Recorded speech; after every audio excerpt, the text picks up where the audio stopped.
Hi everyone. As we have evolved, we have not only evolved and upgraded ourselves with the technology but with the food also.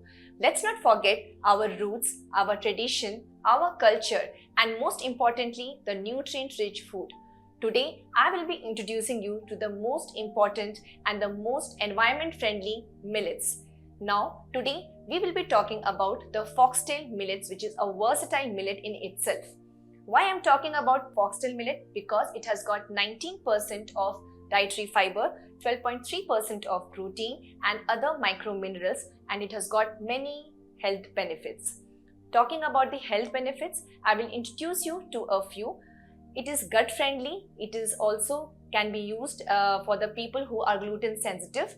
It is even for the diabetic person because it has got low glycemic index. It can be used people who have hypertension because it is magnesium rich. It can be used by the pregnant ladies because it has got good iron content in it. And overall, it is also used for the weight management because it is very high in fiber. Talking about the culinary purpose, it can be used in multiple ways. You can use it in the form of soup. You can have it in the form of your breakfast millet, your idli, dosa, and also as a rice substitute. And I'm sure once you use it, you're going to adopt it and adapt to it as well. You can use it in your everyday routine. But in case if you have any queries, I'm always here to help you out. Thank you so much. Have a great day.